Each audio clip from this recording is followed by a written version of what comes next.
Welcome to Closing the Loop, a podcast hosted by Lakeside Process Controls. We're connecting you with experts, end users, and suppliers in the industrial automation industry. My name is 𝗧𝗜𝗠𝗘, Business Unit Lead for Measurement Solutions and host of the show. Each episode will feature guests from Lakeside, Emerson Automation Solutions, or end users. We hope that these conversations will close the loop between your current knowledge and the latest and greatest information in the industry. We want to help educate you, provide ideas for improving efficiencies and safety throughout your facility.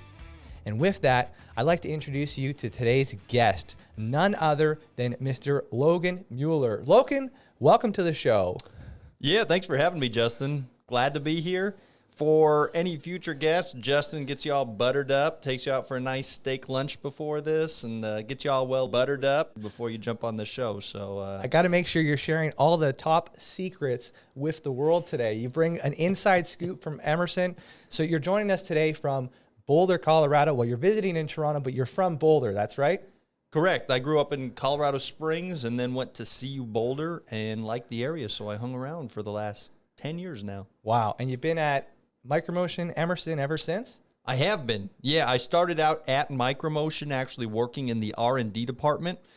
Kind of a funny story. I got hired for Micromotion while I was out interviewing for a job at 3M. All the Micromotion executives were on the plane flying home, and I asked them for a job on that plane ride home. No way. Yeah. Oh, wow. Yeah, so I don't think I've told you that before. No. But yeah, did R&D for a year and then transitioned over to inside sales. Then I moved to technical support for several years. And now I am the North America product manager for all of Emerson's flow technologies. So all flow from day one. All flow from day one. Although DP flow, great products, but they are not my strong suit, so don't ask me about those. What about ultrasonic? Ultrasonic, I can handle a little bit, Okay. certainly. Okay. And your favorite would be? Well, I grew up in the Micromotion world, the Coriolis world, so I am a little bit leaning that direction. Okay. But, yeah, they're the coolest meters. Yeah. They're definitely Well, the coolest they're meters. pretty sweet. We spent most of the week talking about Micromotion Coriolis, so I get it. I can feel the energy bleeding through when you talk about it. Yeah. Oh, 100%. Yep. Coriolis meters are awesome. I think probably most of our listeners here have at least used or heard of a Coriolis meter. And the fact that you can measure mass flow, that you can measure density, that you can measure temperature all in one device, when that came out, that actually came out in 1977. So a gentleman named Jim Smith was the inventor of the Coriolis meter, and he actually had been a bit of an inventor beforehand, kind of a little bit of an Albert Einstein, and he had done several other instrumentation products before that. And apparently the myth is, that he was staring at a garden hose one day. And I don't know if this is true or not. This has been passed down over the years. So, it could be the old game of telephone where somebody tells something that's incorrect to someone else, and then I hear it through the grapevine. But he was staring at a garden hose, and he decided that there was a little bit of a wonky wobble in that garden hose when flow was initiated, and maybe he could do something with that. Wow. And so he, in 1977, started Micromotion out of his garage in Boulder, and he developed the first Coriolis meter. Actually, the first Coriolis meter was something that you had to pour a cement stand to use as the reference bar for the one tube on the Coriolis meter. And then you would lay that tube, you would bolt it down to the cement. And there is still one of these in existence. I'm trying to remember the chemical or the customer. I think our first customer was Dow, and I believe that Dow was actually is still the customer that has that A-series meter in use. The A-series. Wow. I feel like I've heard of that one too. So it's a single tube, and it's like a loop laying on its side, if I understand correct? Correct. Yeah, a single tube, and then the cement is the reference point that we use to measure that Coriolis effect against. You don't see these very often. You'll still see some C meters out there as well. We've gone through A, B, C, D meters, and D meters those are the workhorses for many years, so they look like a giant box, and you'll certainly run into these at a lot of the sites that we support. And more recently, back in the late 90s, early 2000s, we came out with the meters that you're going to encounter more frequently than anything else. These are called the CMF meters, stands for Coriolis Mass Flow. And we have sold, I would venture to guess, close to 1 million of these meters at this point globally. Wow. And what's the S? There's CMF and there's CMFS. Where does that come from? We stole that concept from Apple. Apple's a decent company, I guess. If you own some stock in Apple, you'd be doing all right now. And when Apple came out with the iPhone 5, and then later on they came out with the iPhone 5S, we said, well, Apple's pretty successful. Let's see if we can maybe do some similar marketing around our CMFS sensor. And that's how you came about with the S. For those of you who don't know what that is, essentially it's just smaller meters. So when I say CMFS, rather than thinking of Apple, I like to think of Coriolis Mass Flow small. So we make 1.5 inch and smaller meters. And they're just a little bit different geometry, a little bit different curvature. They allow you for more drainability than you had with the CMF sensors. And we ultimately were able to put 9 different meters in 3 different sensor cases. So the secondary pressure containment, the manifold, everything else can flex across 3 different line sizes on those CMFS sensors. So it gives you a little bit more flexibility. If you put a 0.1 inch meter in and then you decide to increase your capacity, you could throw in a 0.15 inch meter and you'd have the same lay length, the same face-to-face of those flanges. Gotcha. But that's different than Rosemount, because Rosemount 3051 versus 3051S, right? S is the premium tier, and it's not just the smallest applications, it's the biggest, it's the toughest ones too. So a little bit deviant, but similar concept, I think. Yeah, similar concept. Yeah. You know, as we have gone throughout the years, we have tried more and more to align Emerson into a one Emerson portfolio and to do things that make a little bit more sense for our customers moving forward. But you have to understand that Emerson owns 60, maybe 80 companies. There might be even more than that. Nobody really knows. So you might have to ask 𝗧𝗜𝗠𝗘, the CEO, to really figure out how many companies we own. And, of course, every company does their own thing. That's true. And you have to integrate them all. And in that integration process, certainly you might see some weird deviances between one product line and another. So going back to a little bit about the different history and the different products, I remember we actually have one upstairs in our office here. It looks like a wooden tube or wooden case that's a Coriolis flow meter. Are you familiar with that one? Do you know which one that is? A wooden cased Coriolis meter. This one, he did not brief me on this question, folks. I should show it to you later. You might have to show it to me. I am not aware that we ever made a wooden Coriolis meter. That, to me, is probably something that we gave away. Kind of just one of those fun. Throw this on your desk. I don't think it's wood. It looks like wood. It's like a brown case. I'll have to show it to you later. I always wonder what the story was on this thing. Okay. Maybe we'll take a look. Maybe it was in service at one point. You never know, right? You know, there's a couple things that I still run into. And like I said, I've been around for closing in on 10 years now at Micromotion specifically. And I still occasionally run into something I've never seen before just over the course of the years, 35, 40 years ago. They came out with some interesting innovations, and then they were discontinued for whatever reason. So there's a couple meters out there that look like eggs. I don't know if you've ever run into those. They have a gigantic secondary pressure containment case that looks like, it looks like you've entered Game of Thrones and you're looking at a dragon egg or something. Tough to explain, but a spoiler alert out there for anyone watching Game of Thrones. There are dragons. I didn't even know that. Well, that's season 2. Well, I'm way behind. Look forward to it. Well, I kind of figured. It seemed like it was going there. Yeah, certainly. By the way, if you are a co-presenter with Justin here on the podcast, you do get a Lakeside mug. Justin is trying to pretend that he drinks a normal amount of water, but he actually has about a 2-gallon jug over here by the side of us that he drinks on a daily basis. So you'll get a little mug. He'll butter you up with some great steak before this. And then, like I said, you'll be ready to roll and give away company secrets by the time you get on the podcast. Yeah, for those who are watching the podcast, you'll see it's 3.3 liters. I couldn't tell you what that is in ounces. And that mug you actually have to return, Logan, by the way. Okay, sorry. So you don't get the mug. Sorry you get about the steak. I'm not returning the steak. No, please don't. Please don't. So talk to me a little bit about Boulder, because this is your first time in Toronto, correct? Yeah, years back, I came up to Canada once with my folks, and we drove up to Banff and Jasper, and my folks are both were high school and junior high teachers, so they had all the summers off. Now they're both retired. And when we drove up, we took 3 weeks, and we went from Colorado all the way through Yellowstone, obviously through Jackson Hole, Glacier National Park, and then we finished up with Banff and Jasper. And that whole time we were camping, and I kid you not, it rained every single night for 3 weeks straight, and my mom stopped camping after that. Yeah. She was a big camper before that, but having 2 kids along for the ride, she was not a huge fan. So, yeah, I've been to that portion of Canada in response to your question. I've never actually been over to the Toronto side of things. We're going to go check out a Maple Leafs game tonight, and Justin gave me a jersey that's got my last name on it, so I'm supporting the Maple Leafs tonight. I'm very excited about that. Oh, only tonight. Only tonight, eh? Well, I've got the Avs on my side. Fair. And, they're looking pretty good right now. So, okay, that's fair. Tough to permanently change allegiances here. It's funny. You remind me, growing up, my dad would always take us camping. And my dad is a terrible cook. And so it scarred me pretty early on it wasn't the camping experience that scarred me, it was his cooking. And I very distinctly remember he had this grand idea he was going to make us chocolate chip pancakes for breakfast. And so, sure enough, he's got the chocolate chips, he's got the pancake mix. But my dad didn't have the patience to cook 1-2 pancakes at a time. He had all this batter. He had my brother to feed, right? We were growing boys. We liked their chocolate chip pancakes. So we had this idea that he was going to pour all the batter in and make it like an omelet.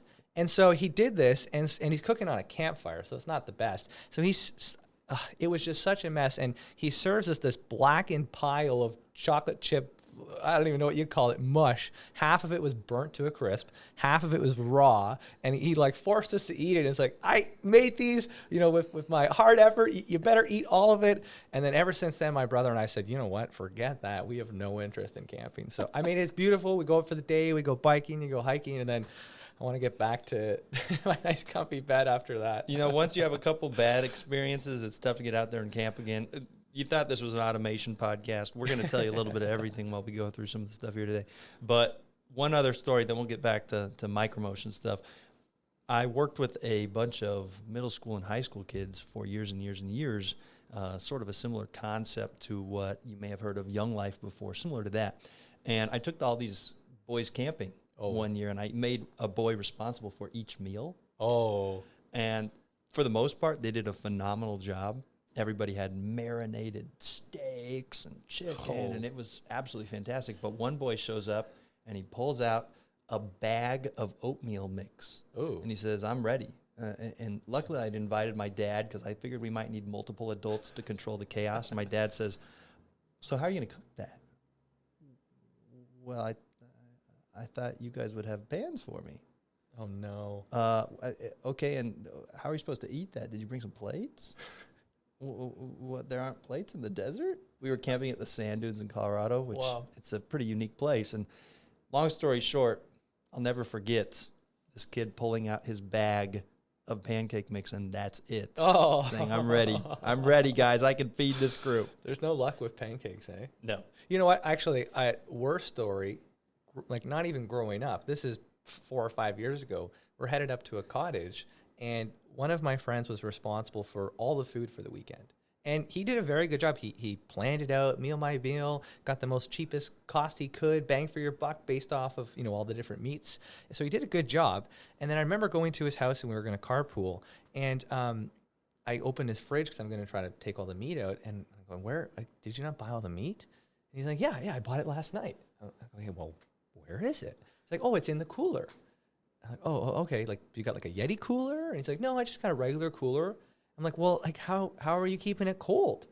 And he's like, well, I bought it from the grocery store and it was cold. The cooler should just keep it cold. So we open up this cooler and you get this rancid smell to your face. And needless to say, he wasn't an engineer. Or maybe he was. No, he wasn't an engineer. I don't think he'll make that mistake again. So we were actually able to salvage most of the meat, believe it or not. Not the chicken, though. That was a goner. But you cook it in enough bourbon, you can salvage any meat. Probably, yeah. Yeah. Well, that's what I think of now when I think of camping or cottages. It's poorly cooked meals. Yeah. Well, you mentioned bang for the buck, which again, folks are maybe tired of us talking about pancakes. I don't know. Maybe that's the most interesting part of the podcast for y'all. But bang for the buck, hey, that's micromotion at its core. So, bring it back. Yeah, I'm pretty impressed. That was smooth. Yeah, everybody. That was very smooth. You sure this is your first podcast? Yeah, you've done this before, haven't you? Could be. Okay, so bang for the buck. Let's talk me through a little bit about. Let's go back to the history of micromotion. So it's invented by Jim Smith in 1977. Okay, now we're a few years away from 1977. So I understand there's been some big advancements. We got through A, B, C, D. Okay, and then we're talking a little bit about elite, but there's a few things I think that happened in between. So maybe we can talk a little bit about that. Maybe we'll start with the invention of the core processor. Really, what's that all about? Because I know that can cause some confusion internally when working with older meters that don't have core processors, new ones that have 700 or 800. Talk to me a little bit about that. What's going on there? Yeah, so we aren't quite old enough to have been around during the Stone Age when there weren't even electronics and it was just moving metal parts to open and shut things. But we were an analog company for many, many, many years. And one of the big transitions that we made, and, actually, this was before my time. This was 23 years ago, somewhere around there. We transitioned to a digital world. And when we transition to a digital world, obviously digital comes with its own set of unique advantages, and then there are some complexities, obviously, with digital as well. But for the last 22, 23 years, we have been purely around the digital side of things. So we released back 23 years ago what we called the 700 core processor. And this was our first dipping of the toe into that world. And when we came out with the 700 core processor, it was actually sampling from the meter at a speed of 20 hertz. Then in 2008 timeframe, we came out with what we call the 800 core processor. And this sampled at a rate of 100 hertz. So suddenly you get 5 times the amount of data. That allows you to do some more advanced data analytics purely as a result of the fact that you suddenly have a large enough sample size to really make some good educated guesses about things, to do some things that just a small sample size doesn't allow you to do. And then finally, just recently in 2015, we came out with, in my opinion, the best product we've ever made. It's called the 5700 transmitter, and this actually bypasses all of the old core processors, whether you connect it with an 800 core processor or not. The 800 core processor just feeds through raw data at this point if you have a 5700, and it operates on a 200 hertz sampling standard. And when you came out with the 800 core, when we came out with the 5700, that allowed us to come out with something called smart meter verification. And again, that was back in 2008 with the 800 core. And smart meter verification is really a meter health test. Yep. We have had a tremendous amount of success with smart meter verification because we have a high level of confidence that if your meter passes smart meter verification, it is in fact healthy and it is performing the way we at Micromotion, we at Emerson, expect it to perform. So, smart meter verification looks at the tube stiffness above all else, and it says, hey, has the tube stiffness that the fluid is passing through in these two tubes, has it eroded the tubes? Has it corroded the tubes? Has there been any overpressuring? We look at all of that stuff, and then we also check electronics. We make sure resistances look good. We do some inductance tests, capacitance tests. We do things of that nature as well, but the real meat and potatoes of what's going on behind the scenes is looking at that tube stiffness, because tube stiffness, the meter's accuracy depends upon the design of the meter itself. It has nothing to do with the electronics. It has nothing to do with anything other than, is the meter itself manufactured in a good way? Does it have what we call a low resonant frequency? And ultimately, all of that accuracy is encapsulated within tube stiffness more so than anything else. So that's really what we look at. And it allows customers to extend the period between their recalibrations. It allows customers to do proactive maintenance rather than reactive maintenance. And it's really a great tool that we've had a tremendous amount of success for. A lot of customers see value in that tool because they no longer have to do manual rounds. They can just run a pass-fail test and deduce whether or not they need to go out there and maybe take a look at this meter. Yeah, and so that's all because of the 800 enhanced core processor, right? We couldn't do that with the 700 core processor, that's correct? That's correct. Yeah, the 700 core, as you Canadians say, processor. The processor, the 700 core was, in fact, not fast enough from a sampling perspective to really do a good job. Back in the day as well, we used to balance our meters the way you balance a tire. But we would randomly affix weights. It wasn't necessarily quite as precise. Yeah, precise. Thank you. It's not quite as precise as what we do now. We still do essentially a tire balancing if we need to, but we have very well-defined points where you're going to weld on those extra weights. Oh, cool. And back in the day, we weren't necessarily doing that. And so if you don't have exact symmetry in those tubes or a very well-thought-out position to put those weights on, smart meter verification doesn't provide any value for you because there's maybe a little bit of asymmetry in the system. Okay. So let's talk, we've mentioned it a few times. For those who don't know what smart meter verification, let's talk a little bit about that, but also what the difference is between, because I know we've actually talked about it a lot today already with some customers, the difference between verification, validation, and calibration? Because these are words that just get thrown around, and I want to make sure people understand the differences between these. Yeah, great question. So let's start with that second question there, the verification, validation, and calibration. So verification, none of these are the same, first and foremost. Verification, though, is something where we are looking at secondary variables that are being measured to ultimately output a primary variable. For example, we might be looking at stiffness. That's obviously the primary one, but we're also going to look at resistances. We're also going to look at some of the configuration stuff that goes on behind the scenes in the transmitter. We'll make sure that the wiring all makes sense. And all of these are secondary variables that impact the primary variable we're measuring: mass flow, density, and temperature. So we look at all these secondary variables and we say all of these look healthy. Yeah. They all align with our expectations. And as a result, we have a high degree of confidence that the primary output, the mass, the density, the temperature, is in fact accurate and is performing the way that we expect it to calibrate at, or expect it to, operate at micromotion. Yeah. So that is verification. Validation is maybe one step beyond that. When you hear validation, a great example of validation would be proving a flow meter for our oil and gas customers out there, though they'd be familiar with this. But essentially what proving is you take, for lack of a better way of describing it, a gigantic syringe out to a meter, and you fill that gigantic syringe with a fixed volume. Gotcha.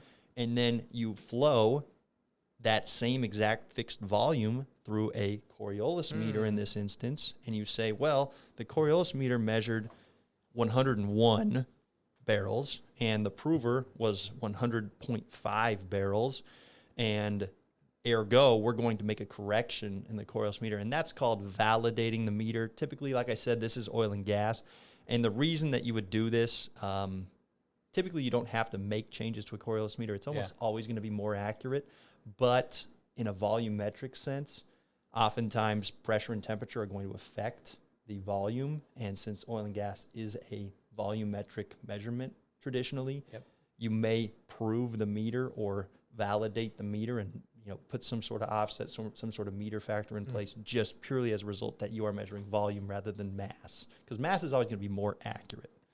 Finally, we get to calibration. And calibration, we do this back at our factory in Boulder. We do it at several other locations throughout the world.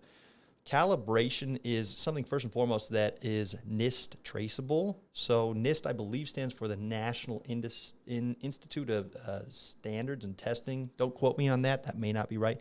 But essentially, we are comparing our meter to the most accurate known flow meters in the world, or mass system in the world, because we actually have the most accurate flow meter in the world back in Boulder. The gold meter. This is the platinum diamond, most expensive meter in the world type meter. It's a 0.014% mass flow accuracy back in Boulder. 0.014. Yeah, it's absolutely phenomenal. And so we take that meter, we actually calibrate it against weights that we have to get calibrated on an annual basis. And it's not insignificant to pay the cost to get these weights calibrated. It's certainly quite an expensive venture to do this. But then we essentially confirm that we have an accurate flow rate relative to these weights, an accurate calibration relative to these weights with that initial NIST traceable meter. And then every meter is somehow related to that meter. So we'll take a few meters and actually put them in series with that meter every year, and we will calibrate those new meters. We will assign values to those new meters to make sure that their flow rates and their calibration values match up with what that NIST meter is.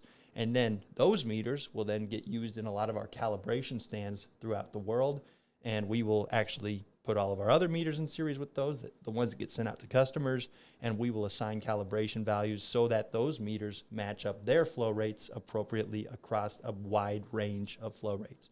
And so that's the whole NIST traceability side of things, is making sure that you can correlate everything back to this one standard. So again, verification, validation, calibration, they are three different things. But verification, the reason that it still matters for our customers is if the meter is healthy, like I said, then you can have a high degree of confidence that it is performing the way we expect it to perform.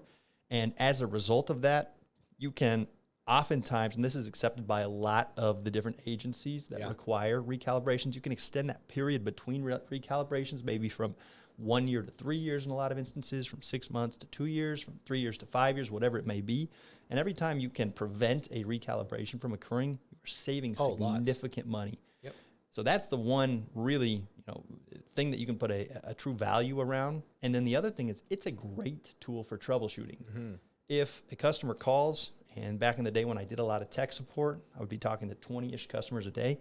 If they have smart meter verification, I'm asking them, can you please run that for me? Yeah, what does it tell you? Yeah, because if it passes, it's likely that we are looking at something outside of the process. Now, that's not 100% true. There are always going to be exceptions, but for the most part, if it passes smart meter verification, I'm saying, let's maybe focus on your process. What else is going on? Because the meter is a good diagnostic tool to identify issues elsewhere in a process. And so those are, long-winded answer here, obviously, but those are the differences between verification, validation, and calibration. And I think the big piece to understand, because these words get often mixed up between customers, even people at Lakeside, calibration is also assigning those characterization parameters that come with your Coriolis sensor. So on the back of your sensor, there's a nameplate. I think it has 5, maybe 6 characterization parameters, and those get actually inputted into the transmitter and tells the transmitter, I think it does it automatically actually with 800, but previous generations, you had to enter that. That actually tells us what it's connected to and what details to actually use in order to get the outputs. And so those, you'll actually create new ones when you're doing a true calibration, but that doesn't often happen, as I think we've talked a little bit about previously. Yeah, traditionally, we do not have some published number for how often you should recalibrate a micromotion Coriolis meter, because we have meters that are still in the field today, still in service today, that are 30, 40 years old even, that are still performing accurately. As long as nothing changes within the structure of the tubes, as long as nothing has changed in that meter itself where accuracy is determined, your calibration is not going to drift. It's not going to go away from what we had at the factory. So it's very rare where we have to go ahead and recalibrate our meters. Okay, so we've talked a little bit about the history of micromotion, some of the transitions, about SMV, about calibration, validation, verification, and you mentioned that you were doing a lot of troubleshooting. So I'm curious to talk a little bit about that. So troubleshooting specifically for micromotion Coriolis or all flow products? I actually did troubleshooting for all flow products except for DP flow. Except for DP flow. Yeah, I don't want to, we make a great DP flow product. That was just never my purview. Part of the bucket. Exactly, not the bucket that I was filling up. So it's kind of interesting talking about troubleshooting, because when you look at the different technologies, oftentimes there's a different way to go about troubleshooting each one of these, but there are some overarching questions that you should be asking yourself before you even start into things. Yep. For example, has this meter ever been in service before? That's always a great one. Yes. Where is it in its life cycle? Where is it in its life cycle? Yes. Has something changed in my process recently? Has something changed in my configuration recently? Was there some sort of crazy weather event that may have occurred within the last couple weeks? When this meter failed, who was around? Because I'll give you a couple examples. Yeah, please do about the weather one, because I'm curious about that. We're talking lightning strikes or what? Yeah, so years back, and we have since resolved this issue, but these are the kind of things you could run into any time with any piece of instrumentation. So these are good questions to ask yourselves, regardless of what you're working on, regardless of who you've purchased it from. Great example. Some of our transmitters use infrared buttons through a local operator interface, an LOI. We had a couple customers who had raindrops fall down and hit these buttons in the correct sequence to actually dramatically alter what was going on inside of the transmitter. It literally changed the configuration and shut down plants. Oh my gosh. Yeah, because these were safety systems oftentimes. So one customer, this happened twice.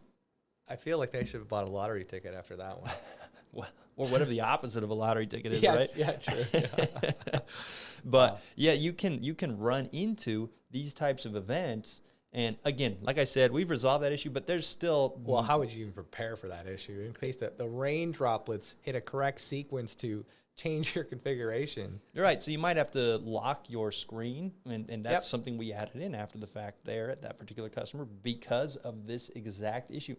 You know, really nobody was at fault. We just had never seen anything like this before.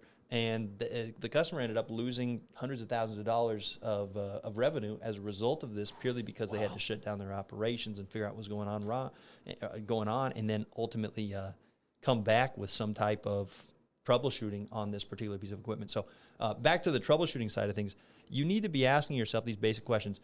Ask yourself, what meter am I working on? What serial number do I have? Is there something maybe unique to this sensor's geometry? Is there something unique to this sensor that I need to think through? For example, a mag meter. Mags require additional grounding. Yes. So you may have grounded your mag meter just like you ground a Coriolis meter, just like you ground anything at all electrical, but you may have missed the part where you need to ground to the process fluid as well. So these are the kinds of questions. Now, when you come to a mag meter or a vortex meter, you can kind of approach it systematically. Okay. You can say, all right, I'm going to check the easiest thing first. I'm going to check the electronics first. Then if that doesn't look good on a vortex meter, I might go ahead and look at the sensor. And then if that doesn't look good, finally I'm looking at the meter itself, and then I would move on to the process. It's a fairly systematic approach. You can use some loop tests to try and figure out where the issue lies. With a Coriolis meter, which is kind of what we're discussing here more so than anything else today, with a Coriolis meter, that is not necessarily the best approach sometimes. It's good to ask yourself some of these overarching questions, because you could spend an entire day just troubleshooting a configuration of a transmitter. We have a lot of capability in a Coriolis meter, and with a lot of capability, there's also a decent amount of complexity. So you could be hunting around in menus trying to figure out what the heck's going on, when in truth, you just have some corroded wires that aren't landed properly between the transmitter and the core processor.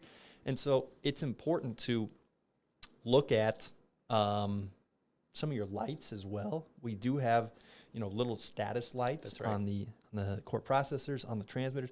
Look at those status lights. Ask yourself a couple basic questions. Nothing is worse than doing a resistance test when you should, in fact, be doing some sort of configuration look around, and nothing's worse than looking at configuration and process effects when, in fact, you have a corroded wire that totally escaped your gaze. It's no different than you have an IT issue. You go to IT and they go, "Did you try turning off your machine and turning it back on?" And 9 times out of 10, that was the one time you didn't do that. Right. And then you go ahead and reset, and it worked like magic. And they go, "See, I told you." Right? And they go, "Users don't know anything." Right? Yep. Same concept, I think. Right? There's an old Seinfeld bit where he says men working on cars typically don't know what the heck they're doing. So that, if you're out on a date and your car breaks down, you open the hood and you're hoping there's something so abundantly obvious that you couldn't possibly miss it, and you can just tweak it and move on.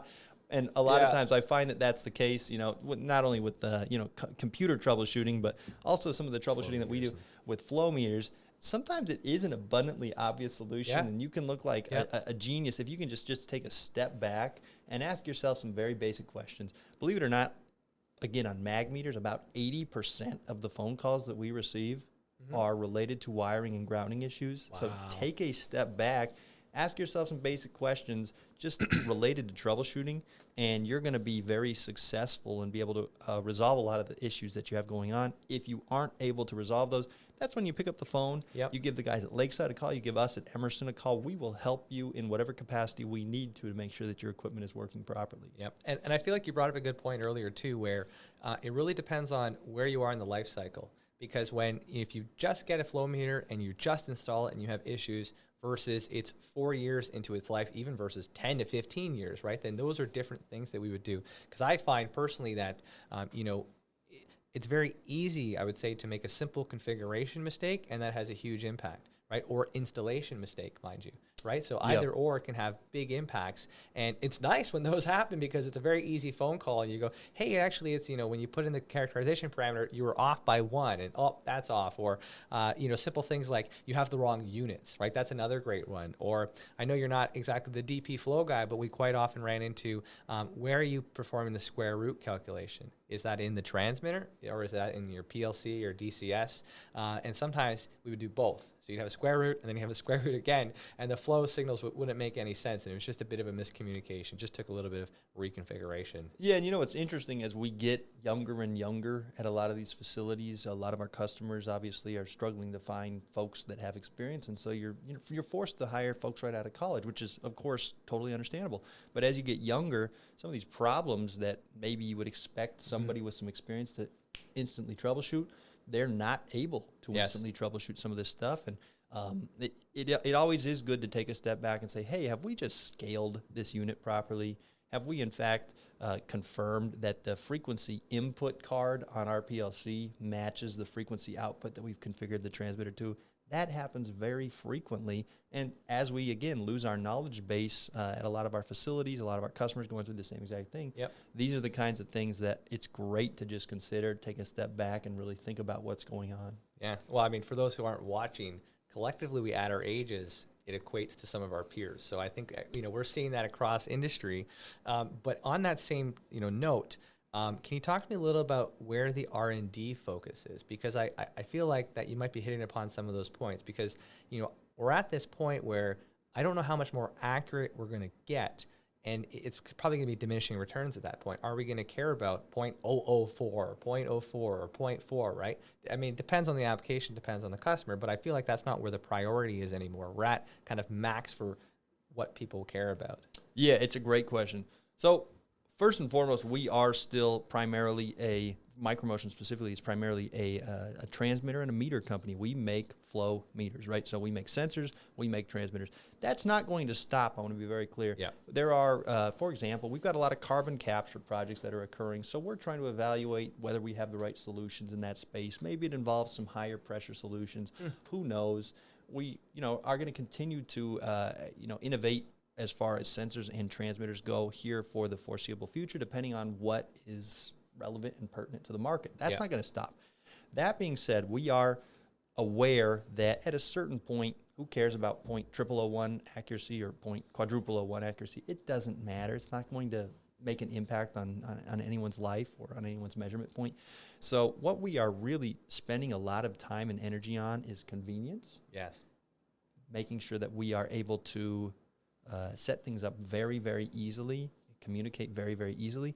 And then we're also doing a big push towards data analytics. And the idea here, ultimately, and we still have some work to do, so I don't want to put the cart before the horse here, but we are ultimately trying to make sure that we can provide customers with value and provide them with solutions above and beyond what they might be capable of on their own, just based on knowledge levels. So we want to take Coriolis measurements, mag measurements, vortex measurements, pressure, temperature, level. We want to bring all this stuff back in and say, hey, a good example is batching. Let's pretend you're batching, I don't know, whatever it is, toothpaste. Okay, so you make a toothpaste batch. And the ideal batch, typically the Coriolis meter is registering 20% drive gain, the pressure and the temperature, 100 each, 100 PSI, 100 F, whatever it might be. I'm making these numbers up. But that's the ideal batch. If there's a non-ideal batch, can we actually provide you with the data analytics that says, first and foremost, this is not an ideal batch. Secondly, based on all the information that we have at our hands, we think that you need to go check this valve 100 yards upstream because we think something has happened. Oh, cool. Yeah, so that's really cool. And again, we're still working through this stuff. This is not easy stuff. Yeah, the amount of data you're sifting through and then the knowledge level that you have to have is pretty high. But ultimately, that's where we would like to go, is not only provide the hardware, not only provide the instrumentation. You can't use software unless there is, in fact, hardware that works well. So we want to be able to provide all those measurement points for the industrial Internet of Things. But then we also want to take that information and use it to help our customers make sound decisions and ultimately be more efficient. That's great. You know what? I used to go around and say, if I can run SMV, if I can run zero verification or zero validation, right? If I can do these things, then I trust that our customers can, because I'm not an instrument tech, and a lot of them are, right? So to me, I'm going, this is probably much easier than what you had in school, right? Like the delta between what's out there in the field versus what's in the schools, and then maybe when they went to school, right? There's big changes that happen, and it's just been really, really easy, or making things easier. Even on the level side, I know you're not a radar guy, but I've gotten to use a lot of our radar software when I was a specialist, and the same thing. It was very intuitive, very easy, and I couldn't imagine, 10, 15 years ago, not having that background in instrumentation. That'd be a lot harder, more of an uphill battle, right? So it's great to see. Yeah, we use user-based design for pretty much everything that we develop. So I always say this. First and foremost, you're never going to get fired for purchasing Emerson. You really won't. We do make the best product in the market. I really believe that in my heart of hearts. I was joking with somebody the other day. I'm a millennial that hasn't shifted jobs in 10 years. This is a unique phenomenon at this point in society. And the reason I haven't is I love our company. I love our products. I love the way that we treat our customers, and we continue to provide value to them. So you may have to wait a little bit longer sometimes because we at Emerson, we always over-engineer our products. But the flip side of that is you're going to have a product that works for a very long time. I won't say forever, but close to forever. It might be longer than your career in a lot of cases. I thought you were hinting at deliveries, not R&D. Those both seem to be a little bit longer right now, Logan. Everyone's dealing with deliveries. Yes. My wife ordered a kitchen table 2 years back. 2 years. And here's another squirrel moment where we're just suddenly chasing somebody else. My wife ordered a table 2 years back in May because we were planning to host Christmas that year, and she said, well, there's a supply chain problem. Let's order it in May. And Christmas is in December, right? Last I checked. A table. Last I checked, it's in December. Yeah. So November rolls around, and they say, well, we're going to push your table out for the 4th time. Oh, my. Oh, man. Wow. Okay, I guess we'll be eating on the floor for Christmas. I'm not sure what we're supposed to do here. And ultimately, we sort of did eat on the floor, eat on the couch. It was a lot of, weird to have Christmas in front of, on the couch in front of the TV. That's not exactly the merriest of Christmases, but we made it merry anyways. It's the people that matter, That's Logan. right. Yeah. That's right. So we got the table in April, and there was a little piece of wood. I won't tell you who let's just say it was expensive, and it should have been a high-quality piece of equipment. Wasn't IKEA. It was not IKEA. This was not IKEA we're talking about. And an IKEA table might have been a little bit nicer, actually. Anyways, the stupid thing was kind of falling apart a little bit, and I just told my wife, well, we'll have to wait another year if we want to replace this, so let's just keep it at this point. And now she's like, well, we should have done that. We probably shouldn't have done that, but... That's a wooden table. Yeah, we're not alone. It doesn't have HART? It's not HART-enabled? No HART-enabled, no chips. No SMV? Just a piece of wood. Just a slab of wood. I could have built this myself. I probably should have built this myself. Next time, I've learned my lesson. Wow. Yeah. So we're not alone in the supply chain, and we are actively doing many, many, many different projects to qualify new suppliers, to make sure that this is behind us here sooner rather than later. Don't get me wrong, there will be challenges. Yeah. We're going to still continue to struggle because everyone's struggling to get the right components, to get the right supplies, to get the quality that you need. Yeah. And I want to emphasize that Emerson takes quality very seriously. I was looking at an org chart the other day for Micromotion. Yeah. It blew me away. We almost have as many people on the quality team as we have engineers. Wow. It's and they're all engineers as well, but engineers that are working on products, and R&D and everything else. Almost the same number because we take quality very, very seriously. And we've certainly had some delays because of quality that we've received from some of our suppliers. So, yeah, it's not going to go away immediately, but we'll hopefully bring those lead times down slowly, and we're working a lot of different angles to do so, and we'll still have a couple kitchen table moments. But I think that you brought up a good point by mentioning that about quality because, when we're troubleshooting, when we hear customers say, hey, this didn't work, it's failed out of the box, right? Our gut is, I don't know about that, right? And it's not because we have some just, unfathomable, just belief in these products that, no matter what, they work. It's because we know that. We know the quality team that's behind it and what comes out of the factory. And our experience tells us it's probably configured wrong or it's probably installed wrong, right? So that's where we quite often see that. But it's nice to hear that you have that many in quality. That's pretty cool to hear. Yeah, it's absolutely tremendous. And, it's interesting if you had and I like to use this analogy, if you had a fridge that lasted 20 years, my goodness, you would be pumped. Yes. It would be absolutely incredible if you get a fridge or a microwave or something else that lasts 20 years. You'd say, wow, I really got my money's worth. Woo! Yeah. You'd be celebrating. You'd be really happy, though, if over, a piece of instrumentation lasted for 20 years in your house and, washer, dryer, whatever it might be. We regularly have flow meters that last 20, 30 years in nasty applications. Yeah, not just water. No, this isn't baby formula we're selling typically. We're making nasty stuff in these flow meters. And I think we have a sales guy who says we're not making lemonade. Yeah. And I like that because, you put nasty acid through a meter for 25, 30 years and it performs to 0.1% accuracy mass flow over that entire duration. That's amazing. That's phenomenal stuff, and that really does speak to the quality that we provide. Yeah. So talking about R&D, I believe you just had a new transmitter come out maybe 2-3 weeks ago now. That would be the 1600. Can you talk to me a little bit about that, where that came from, where that fits, what's so unique about it? Certainly. I'm very excited about this transmitter. It's called the 1600 transmitter. Do a quick Google search, Emerson 1600. Actually, go on the Lakeside website and type help our hits. Yeah, go to the Lakeside website. Either one. We're all partners here. Yes, we all want to make sure that we're providing solutions to the folks listening here on the call, or on the podcast, excuse me. So the 1600 transmitter is the third transmitter in our next-gen platform of transmitters. And when I say next-gen, these are the transmitters that are operating at faster sample speeds. So the 5700 is 200 hertz. I believe the 4200 and the 1600 are very similar to that. And they all have smart meter verification, basic smart meter verification professional. They all have historian capabilities. And we're not talking we're storing 4 minutes of data. We're talking we're storing 10 years of data on the 5700. We're storing 1 second data intervals for 30 days a lot of times. On the 1600, it's a little bit less. I think it's 7 days at a 1 second sample rate of data that we're storing. Still a lot. The 4200 is very similar. Don't quote me on these numbers. We'd have to go look them up. But the historian feature is a fantastic feature that's on all of these new transmitters, 1600 included, because it allows you to maybe you're in your PLC system, you're monitoring drive gain, you're monitoring mass flow and density, and that might be it a lot of the times.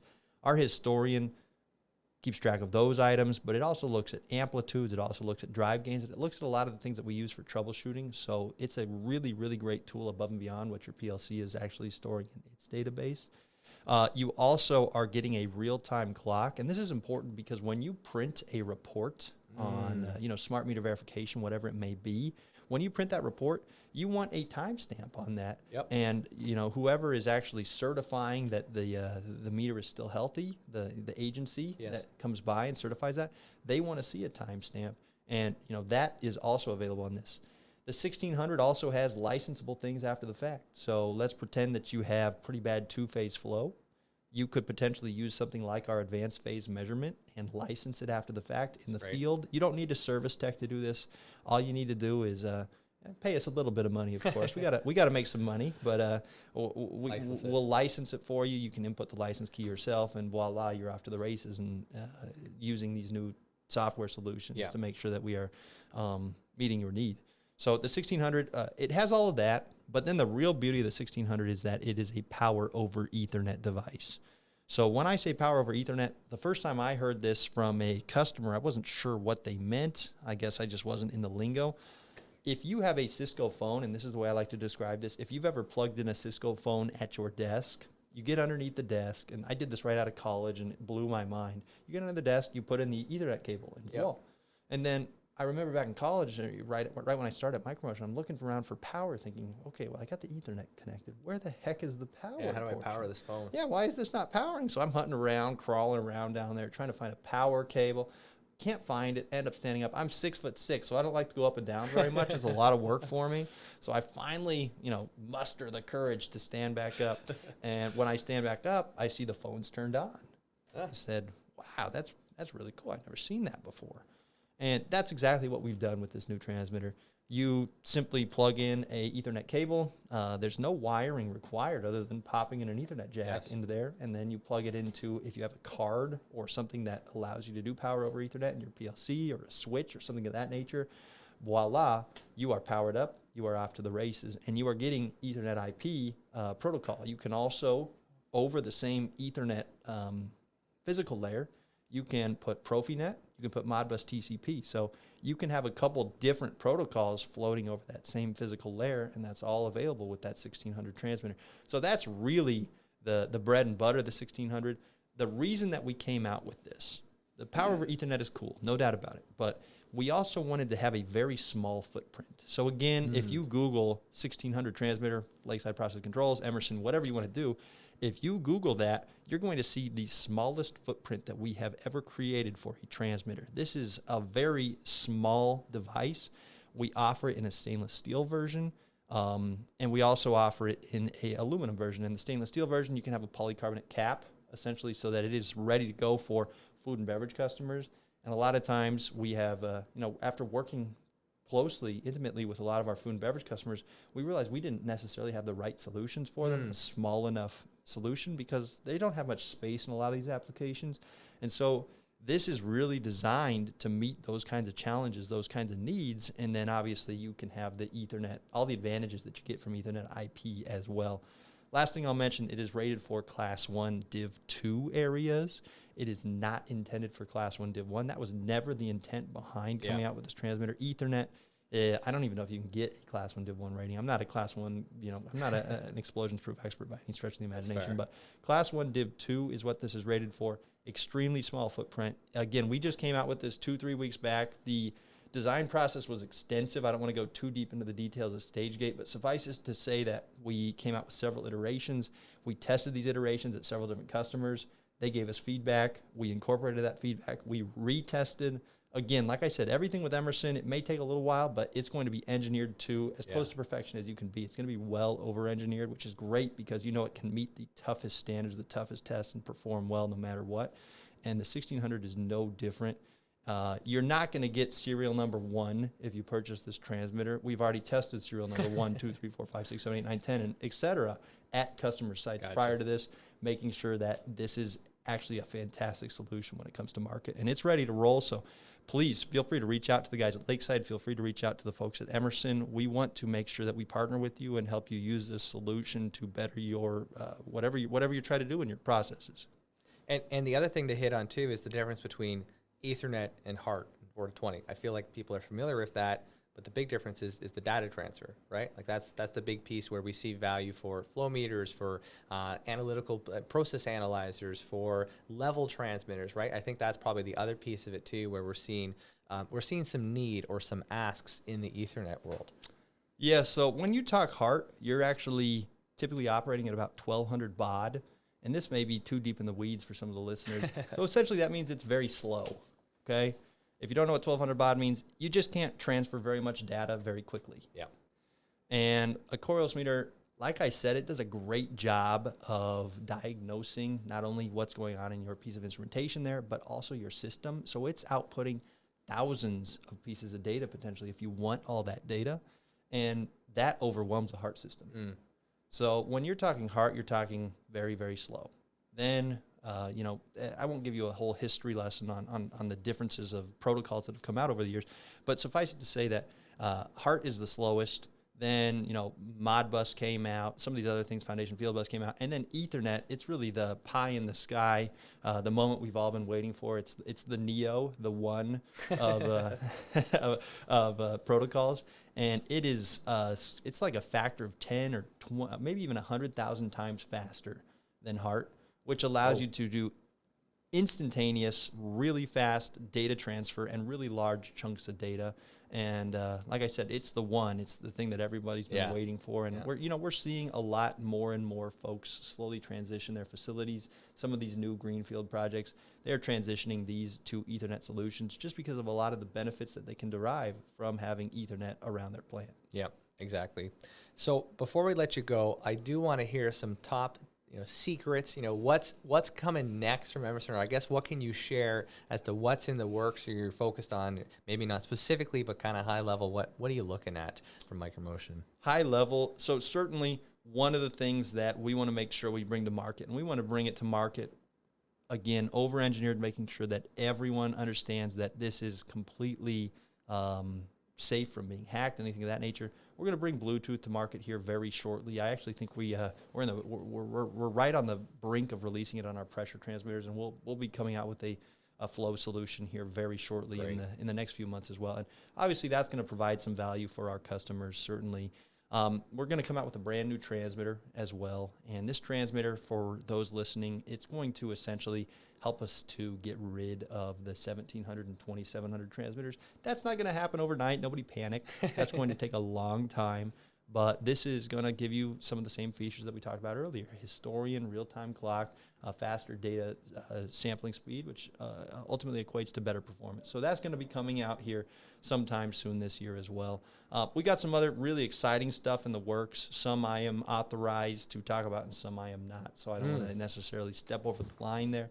But certainly you can have confidence that we are continuing to innovate, continuing to lead the process market when it comes to coming out with unique solutions that ultimately help solve the problems that we're seeing with a lot of our customers who are, I hope, listening to this call. You know, ultimately, the 2 listeners that are listening to our first 2,000. podcast. 2,000. Okay, we'll shoot for 2,000. It'll be us listening to it 2,000 times. Yeah, yeah. We're going to go viral. This is going to get 1 million views from folks interested in instrumentation. Globally, too. The reach is broad. That's right. Exactly. Well, that's really exciting, Logan. I want to thank you so much for being on our podcast. For anyone out there who has any questions, maybe they want to get in touch with you, maybe they want to learn a bit more information, can they connect with you on LinkedIn? How should they get more information? Yeah, please feel free to connect to me on LinkedIn. Just look up Logan Mueller and M-U-E-L-L-E. Yeah. Beautiful. M-U-E-L-L-E-R. I had to spell it. I had to spell it for the jersey I got him, so I know it. Yeah, M-U-E-L-L-E-R. Logan Mueller, again, that's on LinkedIn. You can also reach out to anyone you know at Emerson. We have local sales representatives scattered throughout the entire world. So feel free, if you know anyone from Emerson, feel free to reach out to them, and we can make sure that we get you in contact with the right person. If everybody, again, the millions of people that listen to this podcast, if y'all email me, I'll be overwhelmed. I won't be able to assist everyone. But we do have the resources in place to make sure that we get your needs met, that we can provide a solution for you. We'll work with you in whatever capacity we can to make sure that we can help you and solve some of those problems. Great. Well, thank you very much, Logan. Really appreciate your time here. We're going to catch a Leafs game. He's going to enjoy all that Toronto, not Toronto, Toronto has to offer. Until next time, thank you, Logan. All right. Thank you, Justin.